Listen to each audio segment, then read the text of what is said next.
안녕하세요. 제 사연을 들어주시는 여러분께 인사부터 올립니다.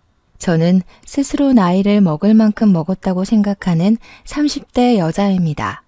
혹시 다들 믿는 도끼의 발등을 지켜보신 적 있으신가요? 제 나이 30대에 이런 일이 생길 거라고는 정말 꿈에도 상상하지 못했습니다. 중고등학생 때 일어난 일이라면 차라리 그래, 아직 어리니까 그럴 수 있지 하고 넘어갈 텐데 이 나이 먹고 이게 가능한 일인가 싶기도 하고요.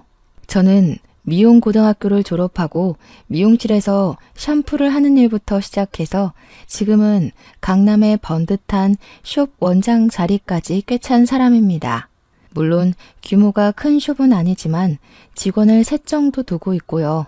나이 30살에 개인 숍을 차릴 때까지 정말 한 푼 두 푼 아껴가며 고생 끝에 열게 되었습니다. 솜씨가 꽤 좋은 편이어서 잘 나가는 미용사였음에도 숍 오픈하는데 돈이 정말 많이 들더라고요. 없는 살림에 대출까지 받아가면서 숍을 오픈하게 되었습니다. 그래도 젊을 때 빚을 내서 그런가 정말 하루가 어떻게 흘러가는지도 모를 만큼 일을 하고 출장을 다니고 방송 제의도 몇 번 받아서 일을 하니까 빚이 금방 줄어드는 게 눈에 보였습니다. 원래 미용이라는 게 부르는 게 값이긴 하거든요. 그런 저에게도 꽤 예전부터 단골인 남자 손님이 한 분 있었는데 어느 날 그 손님이 자기 친구를 데리고 온 거예요. 더벅머리에 체크 남방에 누가 봐도 공대생의 느낌이 물씬 풍기는 남성분이었어요. 묘하게 멋부린 것 같은데 촌스러운 느낌이 팍팍 나는 그런 남자 있잖아요. 저를 믿고 맡겨보겠다면서 단골 손님이 자기 친구를 제대로 사람처럼 꾸며달라고 신신당부를 했기에 평소보다 더 열심히 머리를 만져드렸습니다. 유행하는 스타일로 자른 뒤 다운 펌까지 해놓고도 뭔가 부족한 느낌이 들어서 눈썹 정리까지 서비스로 해드렸어요. 햇빛이라는 걸 거의 본 적이 없는 사람인지 얼굴에 잡티 하나 없는 게 머리만 손질하고 눈썹만 다듬었을 뿐인데 사람이 달라 보이더라고요. 한 가지 흠이라고 생각되는 게 바로 언제적 잠자리 안경인지 말도 안 되는 뿔테를 쓰고 있더라고요. 그래서 넌지시 눈이 많이 나쁘신 거면 렌즈를 껴보시는 게 어떨까요? 하고 권유를 했습니다. 한번 도전해보겠다고 하시면서 계산을 하고 돌아가셨는데 한 달 뒤에 정말 멀끔한 훈남이 저를 찾아와서 머리를 하고 싶다고 하더라고요. 처음에는 못 알아보고 바로 해드리겠다고 했는데 자세히 보니까 단골 손님 소개로 왔던 그 친구분인 거예요. 뿔테 안경을 버리고 렌즈를 끼니까 정말 사람이 달라 보이더군요. 저를 향해 어떠냐고 물어보는데 새삼 너무 잘생겨 보이더라고요. 그래서 너무 멋있어지셨다고 진담을 섞어서 이야기를 했죠. 그랬더니 저한테 상당히 쑥스러워하면서 여기서 머리하고 난 이후에 여자들한테 번호를 줄줄이 따였대요. 자기 인생에 먼저 헌팅을 당해서 번호를 따인 적이 처음이었다면서 이야기를 하더라고요. 저한테 고맙다고 수줍게 이야기를 하는데 제가 웃으면서 좋은 사람 만난 거 맞냐고 여자친구 생겼냐고 물어봤죠. 저를 빤히 쳐다보더니 여자친구가 생긴 건 아니라면서 은근슬쩍 자기 어떤 거 같냐고 물어보더라고요. 그러면서 괜찮아 보이면 번호 좀 줄 수 있냐고 자기가 먼저 여자 번호 물어보는 건 처음이라고 했어요. 너무 저돌적으로 밀고 들어와서 저도 처음에는 당황했는데 생긴 것도 훈훈하고 외적인 이미지는 좋아 보여서 번호를 주었습니다. 자연스럽게 그날 이후부터 사적인 연락이 시작되었고 밖에서 커피도 마시면서 시간을 보내게 되었습니다. 그분은 저보다 2살이 많았는데 처음에 제가 예상했던 대로 대기업 IT 부서 연구실에 종사하고 있다고 하더라고요. 기술 개발 쪽이라고 했는데 제가 그 분야는 잘 몰라서 흘려들었거든요. 어쨌든 기계를 다루는 쪽이라고 했습니다. 어쩐지 체크 난방에서부터 공대생의 기운이 철철 흘렀다고 이야기를 하니까 막 웃더라고요. 원래 공대생들은 멋부릴 때 체크 난방을 즐겨 입는다면서 그게 그들만의 규칙이라고 하는데 솔직히 좀 충격 먹었습니다. 체크 난방, 제가 중학생 때나 유행했던 옷인데 그들만의 리그라고는 하지만 그게 멋부릴 때 입는 옷이라니. 아무튼 몇 번 만나보니까 사람이 쑥맥이긴 하지만 진중한 성격이었고 미래를 위해 차곡차곡 한 발씩 내딛는 그런 사람이더라고요. 저한테 멋없는 고백을 했고 저는 그 고백도 너무 잘 어울린다고 생각하고 연애를 시작하게 되었습니다. 저는 미용만 쭉 일관되게 외길 인생 걸어온 사람이라 유행에 상당히 민감한 타입이었거든요. 남자친구랑 연애를 시작하고 나서 이것저것 꾸며주고 다니기 시작했죠. 저는 아무래도 외적인 걸 상당히 신경 쓰는 타입인데 남자친구는 그런 부분에 완전히 무지한 초짜였어요. 옷도 유행하는 스타일로 싹 바꿔주고 매번 머리도 만져주고 제가 사람 하나 만들었다고 해도 모자라죠. 원래 훈훈하게 생긴 얼굴이었는데 스타일까지 멋들어지게 만들어주니까 어딜 가도 데리고 다니는 맛이 나더라고요. 약간 어깨가 으쓱해질 정도랄까요? 저에게는 같은 미용고 출신의 절친한 친구가 하나 있었어요. 이 친구는 꿈을 품고 미용고에 진학했지만 미용 기술에는 영 소질이 없었던 친구였습니다. 메이크업도 잘 못했고 네일아트에도 소질이 별로 없었던 친구였습니다. 학교를 졸업하고 나서 미용실에서 저처럼 샴푸부터 차근차근 시작을 했는데 이리저리 치이고 소질이 없다는 것을 깨닫고는 갑자기 술집을 차렸어요. 어린 나이에 무슨 술 장사를 하나 저도 처음에는 걱정이 이만저만이 아니었죠. 술집도 그냥 대학가 앞에 있는 호프집 같은 것이 아니라 영화 같은 데에나 나올 법한 그런 바 있잖아요. 돈 많은 사장님들 상대로 하는 그런 술집이요. 친구가 얼굴 하나는 예쁘게 생겼었거든요. 아무튼 그런 바를 하나 운영하고 있는 친구였는데 저랑 은근히 성격 자체는 잘 맞아서 깊게 친한 건 아니지만 좋은 사이를 유지하고 있었습니다. 왜 깊게 친하지 못했냐면 술집을 운영해서가 아니라 그런 애들 있잖아요. 약간 여우같이 구는 약삭 빠른 애들요. 자기한테 남자친구가 생기면 저한테는 연락 한 통 없다가 헤어지면 만나자 술 먹자 연락해 대는 그런 친구였거든요. 그래서 저도 적당히 거리를 두고 친하게 지냈는데 이 친구의 성격을 받아줄 사람이 몇이나 있었겠습니까? 아마 그 친구에게는 제가 유일한 친구나 다름없었을 겁니다. 한동안 연락이 없던 친구에게서 남자친구랑 헤어졌다고 저에게 연락을 했더라고요. 그때 저도 남자친구랑 데이트를 하고 있을 때여서 남자친구랑 있다고 하니까 자기 술집에 놀러 오라고 하더라고요. 근데 그 술집이 분위기가 커플이 갈 만한 곳은 아니라서 어떻게 거절을 하나 하고 있는데 술을 공짜로 주겠다고 하지 않겠어요? 비싼 술만 취급하는 곳에서 공짜로 술을 준다고 하니까 저랑 남자친구는 거절하지 않고 갔죠. 제 남자친구를 보자마자 웬일로 이렇게 멋있는 남자를 만나냐고 옆구리를 쿡 찌르더라고요. 그동안 제가 남자 보는 눈이 별로 없어서 항상 쭉정이 같은 놈들만 만나왔었거든요. 친구가 이런 남자만 골라 만나기도 힘들겠다고 몇 번이나 저한테 잔소리를 했었고요. 저의 잘생긴 남자친구가 의외인 건지 궁금한 게 많더라고요. 어디서 만나게 된 거냐, 직업은 뭐냐, 연봉은 높냐 하면서 마치 부모님이나 물어볼 법한 질문들을 하는 겁니다. 제가 다 민망해서 그만하라고 이야기를 했는데 친구가 저한테 가만히 있으라고 하더라고요. 얘가 항상 오징어 같은 놈들만 만나서 제가 걱정이 돼서 그래요. 암만 그래도 고등학교 시절부터 친하게 지낸 친구인데 이런 질문은 할 수 있지 않아요? 야, 내가 언제 오징어 같은 놈들만 만났다고 그래. 내가 어련히 알아서 잘 만났으려고. 너 말 진짜 이상하게 한다. 제가 정색하고 이야기를 하니까 그제야 친구가 농담이지 농담 하더니 술 잘 먹고 데이트 잘 하다가 가라고 하더라고요. 어디 가게? 하니까 안쪽 테이블에 옆에서 클럽 운영하는 사장님이 놀러 오기로 했다고 그 자리에 가봐야 한다고 했어요.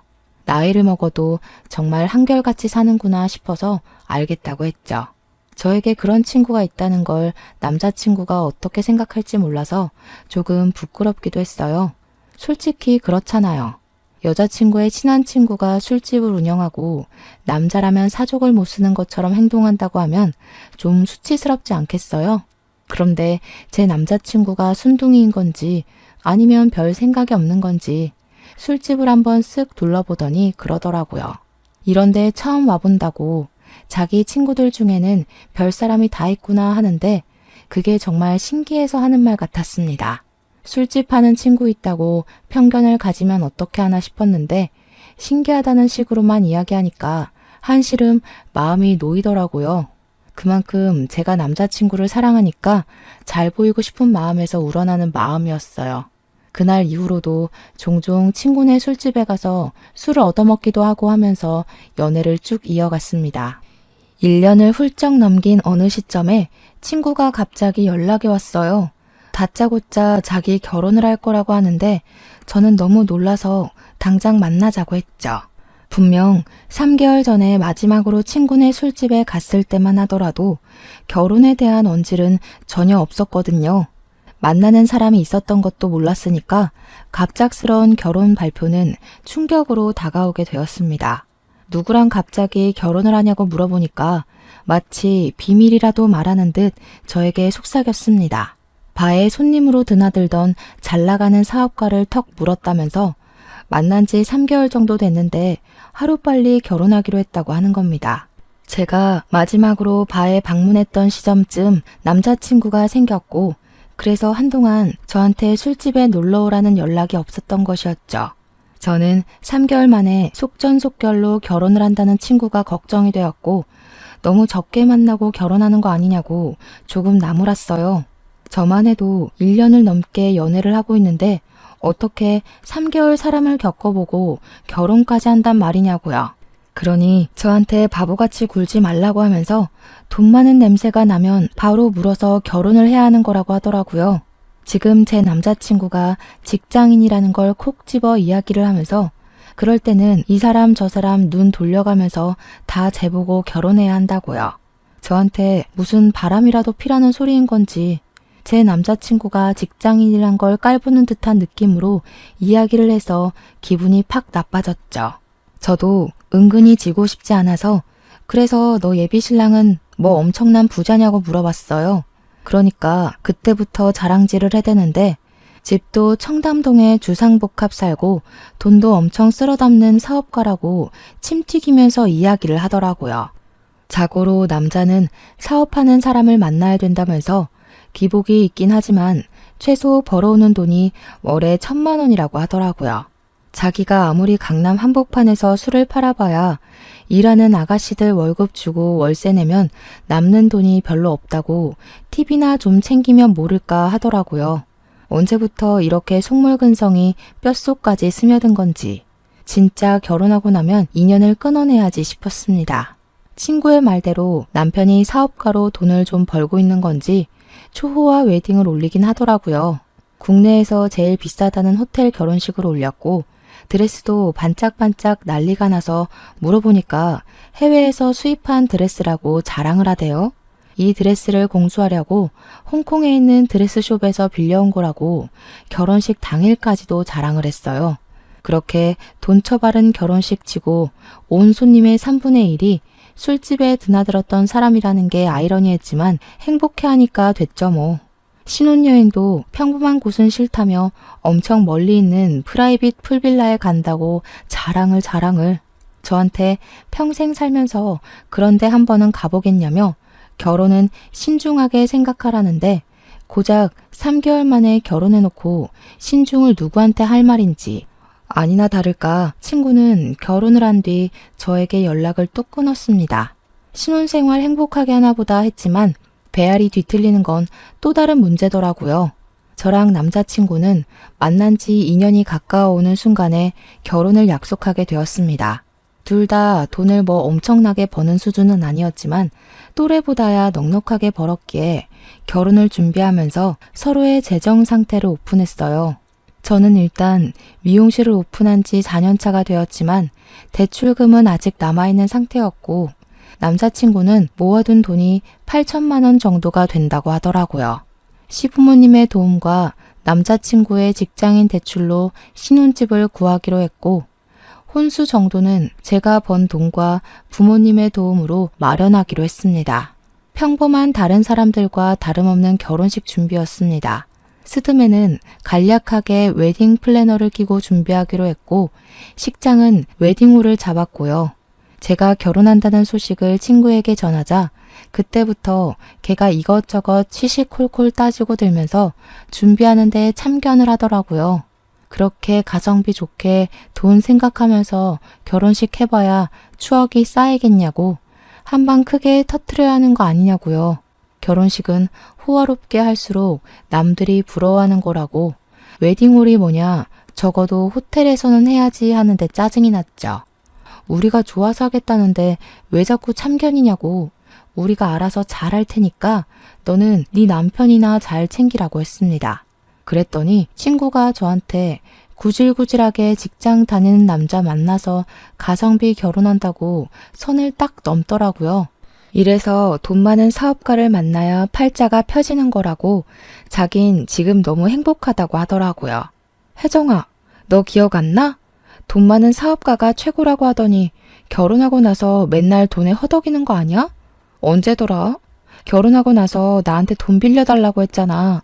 돈도 많은 남편이 생활비는 적게 주나 보지? 친구인 혜정이가 저한테 딱 한 번 돈을 빌려달라고 했던 적이 있었거든요. 문득 그 생각이 나서 참지 않고 그냥 혜정이한테 질러버렸더니 애가 저한테 발끈하면서 이야기를 하더라고요. 그달에는 벌이가 시원치 않아서 어쩔 수 없었던 거라고. 매달 쓰는 돈이 있는데 1,000만 원씩 가져다 주다가 500만 원 주면 당연히 허덕이지 하는 겁니다. 물론 혜정이 남편이 진짜 1,000만 원씩 가져다 주는지는 제가 알 턱이 없고요. 저한테 네가 알면 뭘 알겠냐고 하는데 제가 그래도 미용실 운영하면서 한 달에 버는 돈이 꽤 되는데 저런 소리를 하니까 가짜났어요.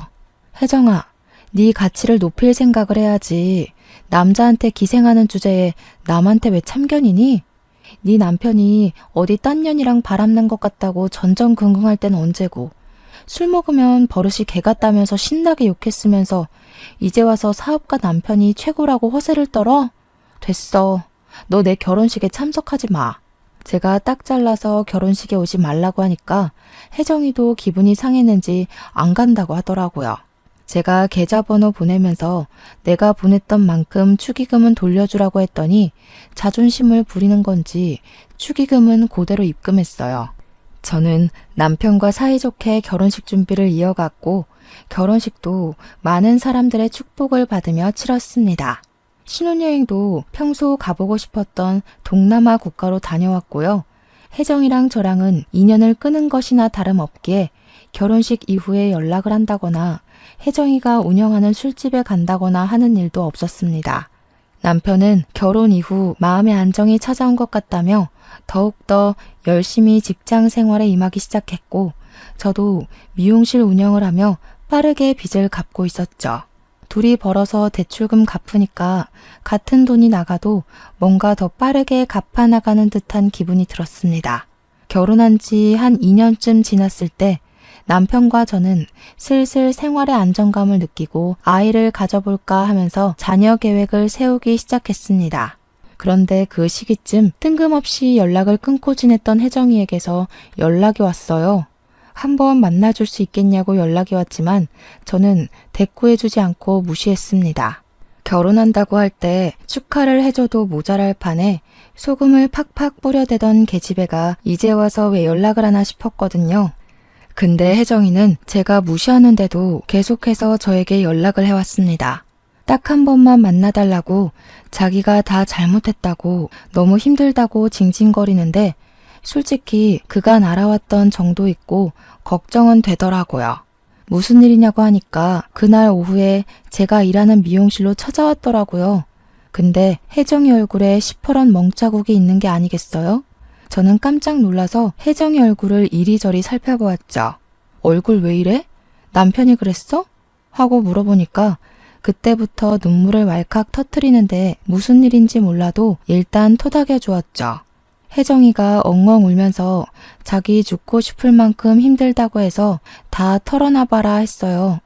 혜정이의 남편의 사업이 갑자기 휘청거리기 시작하면서 빚이 생겨버렸대요.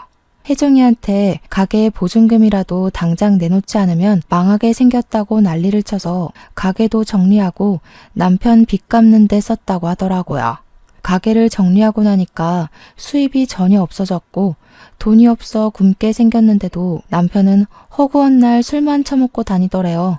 출근도 하지 않고 집에서 잠만 퍼질러 자길래 돈 벌어오라고 하니까 사업도 다 정리하고 빚만 남았다면서 술이나 먹고 살란다 하더라는 겁니다. 혜정이가 속이 터질 듯 답답해서 그럼 우리는 어떻게 사냐고 뭐 먹고 사냐고 하니까 남편이 혜정이 보고 술집이라도 나가서 돈 벌어오라고 했대요. 네가 가진 명품 가방만 팔아도 얼마겠냐고 사치를 그렇게 하니까 빚이 생기는 거 아니겠냐고 혜정이 탓을 하더랍니다. 돈 팍팍 벌어다 줄 때 적금이라도 꾸준히 부었으면 이렇게까지 힘들지 않았을 거라고요. 친구한테 손찌검을 한 것도 모자라서 당장 나가서 돈 벌어오라고 내쫓았다는 거예요.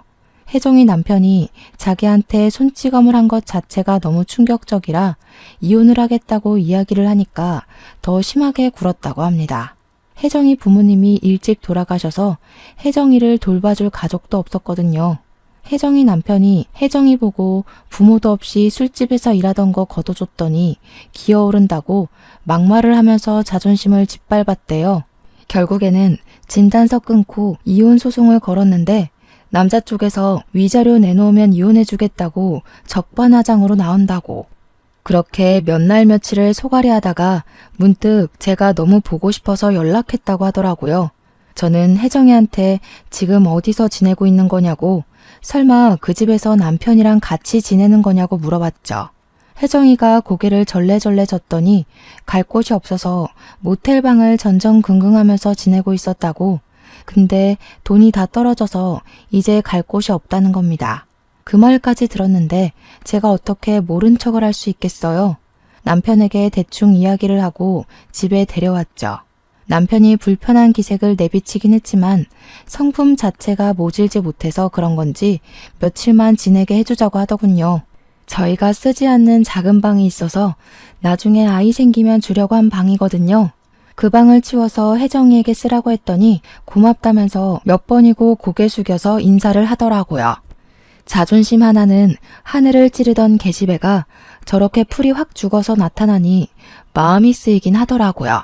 다음날 날이 밝자마자 이혼 전문 변호사를 만나러 나간 애가 저녁에 술에 취해서 들어왔더라고요. 어디서 이렇게 술을 먹고 들어온 거냐고 하니까 혜정이가 딱 한 잔만 더 마셔주면 안 되냐고 하대요. 속이 상해도 엄청 상했나 보다 싶어서 한 잔만 같이 하자고 남편은 먼저 자러 들어가고 저는 혜정이랑 술을 마셔주었습니다. 전 남편이랑 이혼 소송 중인데 전 남편이 배임 및 횡령으로 구속수감이 되었다는 거예요. 이혼 자체는 쉽게 될 것 같다면서 한숨을 푹푹 쉬며 이야기를 하다가 자기 신세가 처량하게 느껴진 건지 또 막 울더라고요. 그런 혜정이를 다독여주다가 저도 술이 많이 취한 건지 깜빡 거실에서 잠이 들고 말았어요. 근데 갑자기 남편이 뭐야? 하면서 소리를 지르더라고요. 그 소리에 놀래서 잠에서 깼죠. 안방으로 가니까 남편이 어이가 없다는 듯이 침대 옆자리를 보고 있는데 혜정이가 떡하니 누워있는 게 아니겠어요? 이게 무슨 상황이지 싶어서 눈만 멀뚱멀뚱 뜨는데 남편이 혜정이를 막 흔들어 깨우면서 자는 척하지 말고 일어나라고 소리를 쳤어요. 그러니까 괜히 눈도 못 뜨는 척하면서 일어나더니 저를 보고 미안하다고 하더라고요. 내가 평소에 침대 생활을 오래 해서 여기가 우리 집인 줄 알고 착각해서 침대에 기어 들어왔나 봐. 작은 방에는 침대가 없었거든요. 술 취해서 헷갈렸다고 미안하다고 이야기를 하는데 찜찜했지만 어쩌겠어요. 혜정이도 저도 이미 만취한 상태였기 때문에 작은 방으로 가라고 쫓아내고는 남편 옆에 누웠죠. 자려고 하는데 남편이 계속 뒤척이면서 아이씨 하는 거예요. 평소에 욕을 입에 전혀 담지 않는 사람이라 무슨 일인가 싶어서 왜 그러냐고 물어보니까 남편이 짜증을 확 내면서 말했어요. 아니, 혜정 씨가 야무져니 누워서 잠만 자는 게 아니라 나를 자꾸 건드리잖아. 내가 그것 때문에 놀래서 소리 지른 거라니까. 아, 찝찝해 진짜.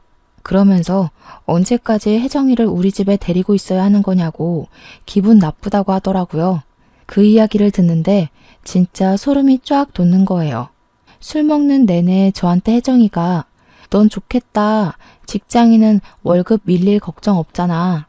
나도 직장인 만나서 결혼할걸. 내가 왜 사업가랑 결혼했지? 직장인 만나서 결혼했으면 이럴 일도 없었을 텐데. 남의 돈 받으면서 사는 게 제일 편한 건데 했거든요.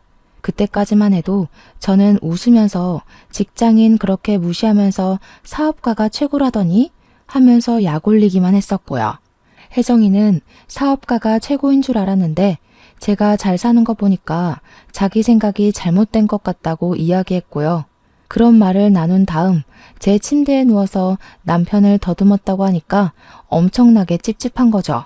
다음날 혜정이가 저한테 눈 뜨자마자 다시 한번 사과를 하는데 그래도 불편한 건 어쩔 수 없더라고요. 남편도 출근하는데 혜정이랑은 눈도 마주치지 않으려고 하길래 저는 혜정이한테 솔직하게 이야기를 했어요. 다 필요 없고 오늘 같은 실수가 2번 생기지 말라는 보장도 없지 않겠냐고요.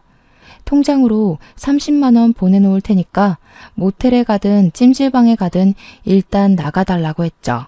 혜정이도 자기 실수를 인정하면서 알겠다고 하더라고요. 고분고분하게 말을 들으니까 저도 더 심한 소리 덧붙이지 않았어요. 그 길로 집을 나간 혜정이는 결국 술집을 운영할 때 알았던 다른 술집을 운영하는 사장님 밑에 들어가서 일을 시작하게 됐다고 했습니다. 그 사장님의 도움으로 원룸도 하나 얻을 수 있게 돼서 잠자리는 해결되었다고 했어요.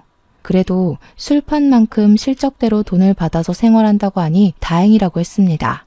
그렇게 또 몇 개월이라는 시간이 흐르게 되었습니다.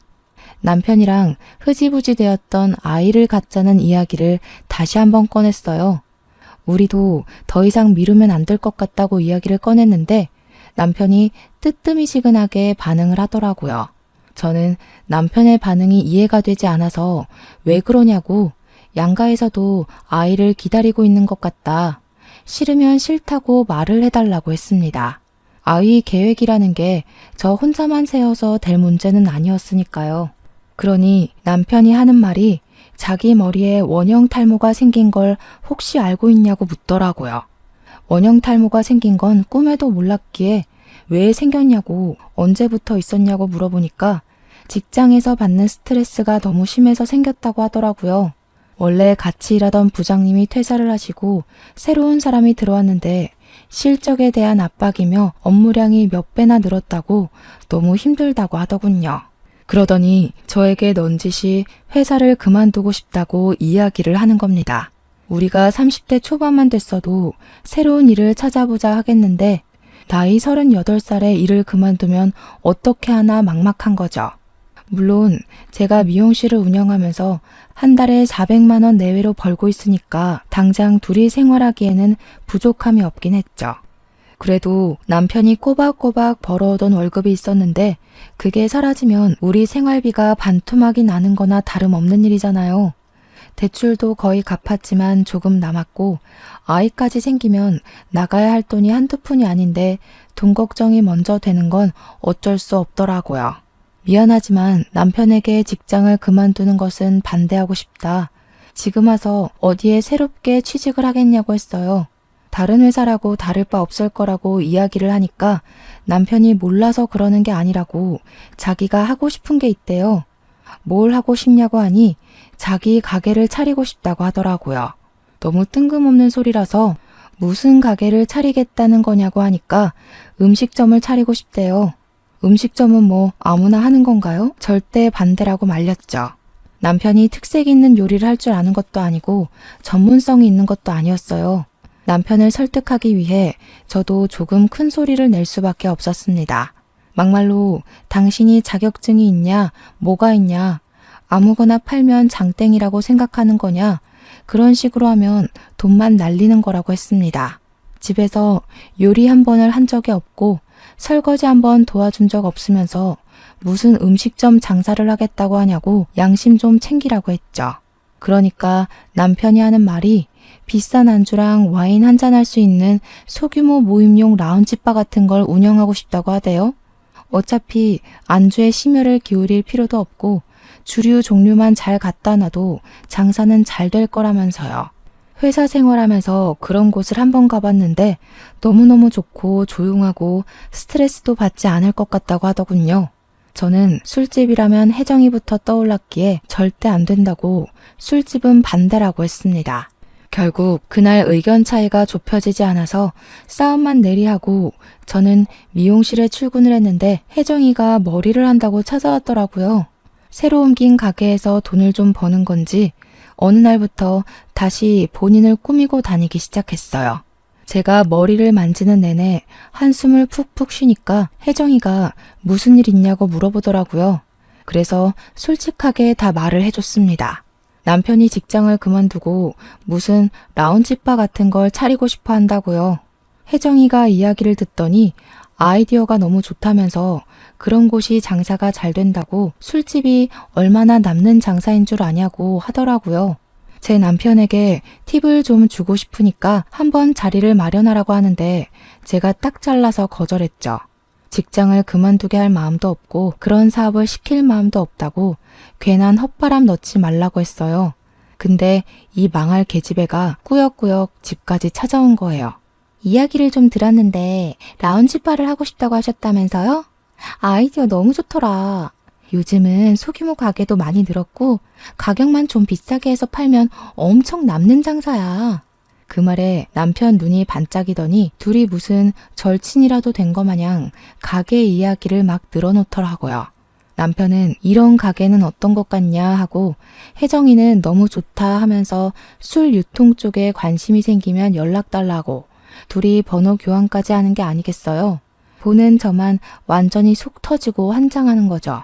그 뒤로 남편이랑 혜정이랑 둘이 전화도 하고 문자도 하는 것 같더니 따로 만나기까지 했더라고요. 남편은 정말 당장이라도 가게를 낼 것처럼 굴었고 혜정이는 술 장사하려면 기본적으로 술 유통업체를 끼고 해야 된다면서 이리저리 소개를 시켜주고요.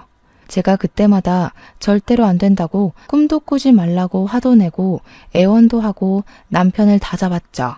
남편에게 장사가 그렇게 쉽게 될 것 같으면 다른 사람들도 다 자영업하지 않겠냐고 누가 회사 다니겠냐고 했어요.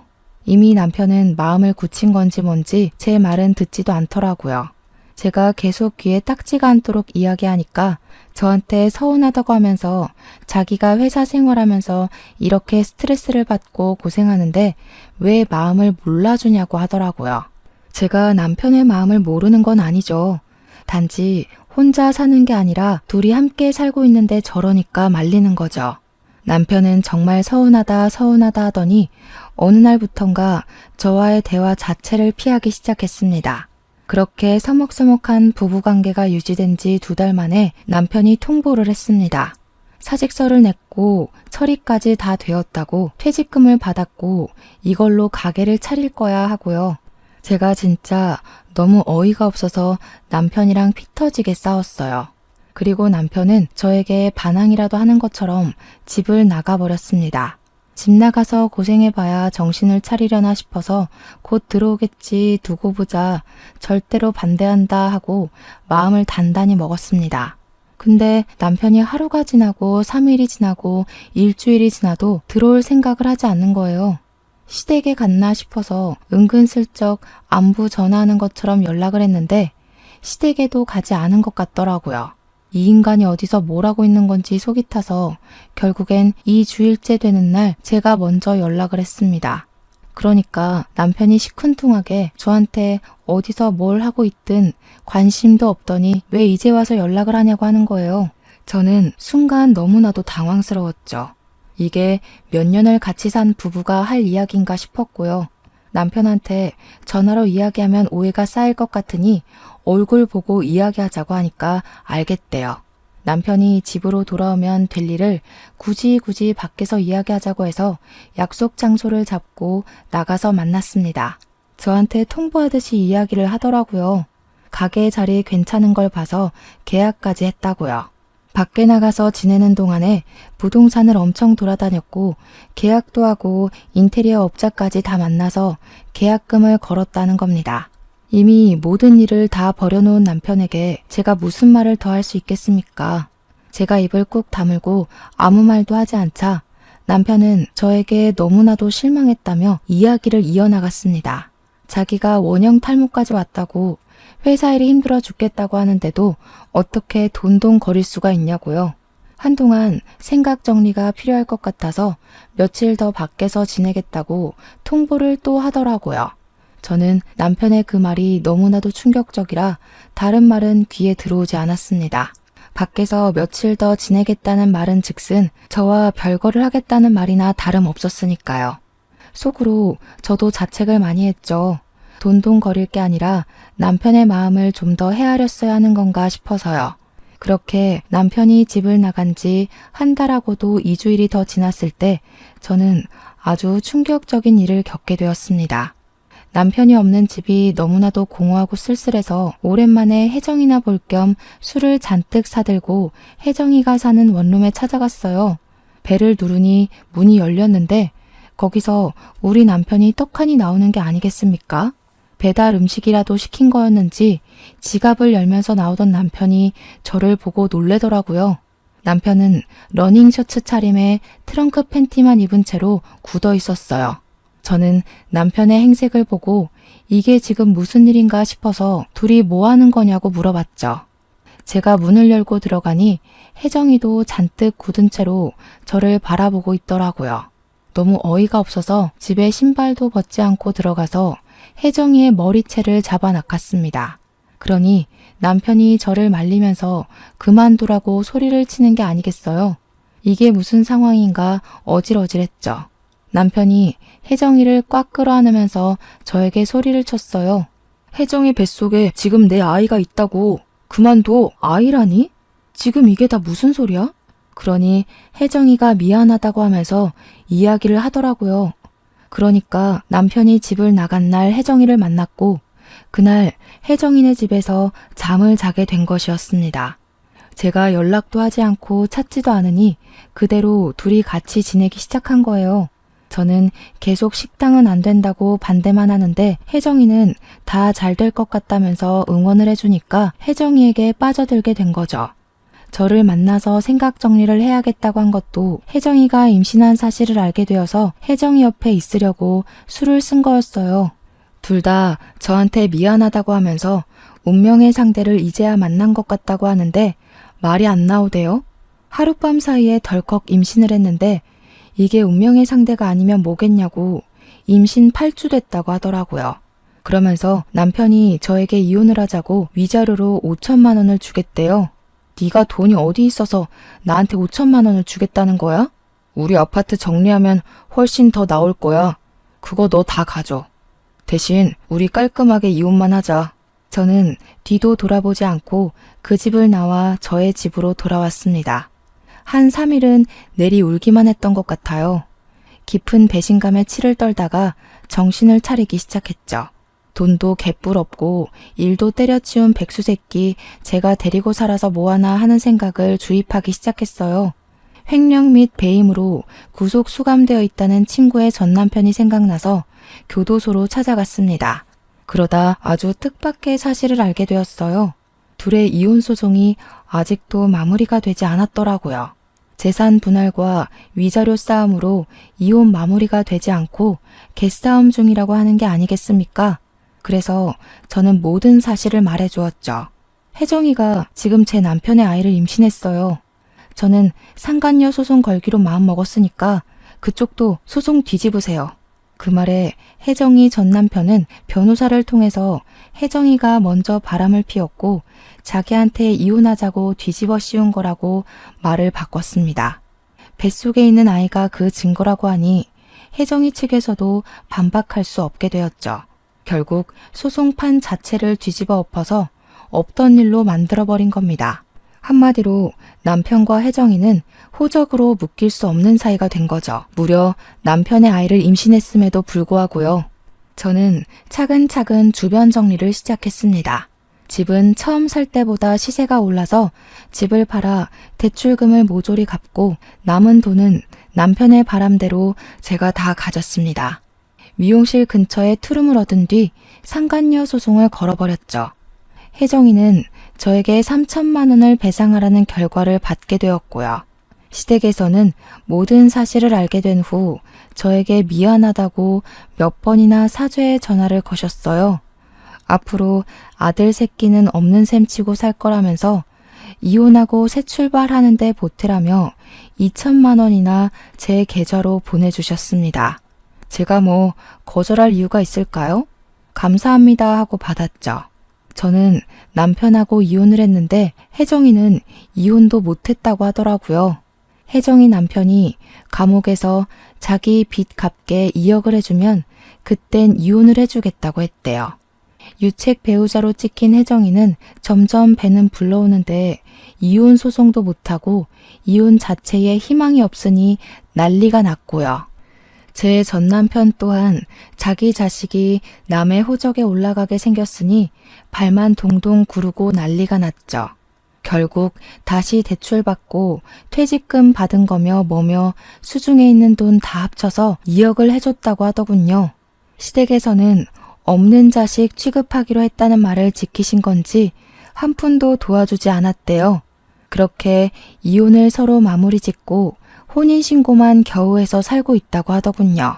전 남편은 직장 때려치우고 백수의 빈털털이지 가게 내려고 계약금은 죄다 걸었는데 2억 주느라 돈 써서 무산됐지.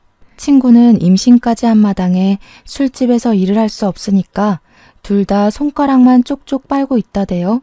전 남편은 재취업하려는데 받아주는 곳은 중소기업뿐이고 월급은 250만 원이고요. 둘이 허구한 날 싸운다는 소문만 건너 들리더라고요. 저는 뭐 그 이후로 이혼하면서 받은 돈이랑 시댁에서 미안하다고 준 돈에 상간녀 소송에서 받은 돈까지 합쳐서 돈 굴리면서 살아요. 대출금은 다 갚았고 남은 돈으로 재테크해가면서 살살 불리고 있습니다. 미용실은 여전히 예약 손님 가득이고요. 100세 시대라는데 제 인생 아직 30대 후반이잖아요. 앞으로 살 날이 훨씬 많으니까 용기 내서 좋은 사람 만나면서 행복하게 살아보려고 해요. 주어진 환경에 충실하게 잘 살아보도록 하겠습니다. 여러분도 행복한 하루 보내세요.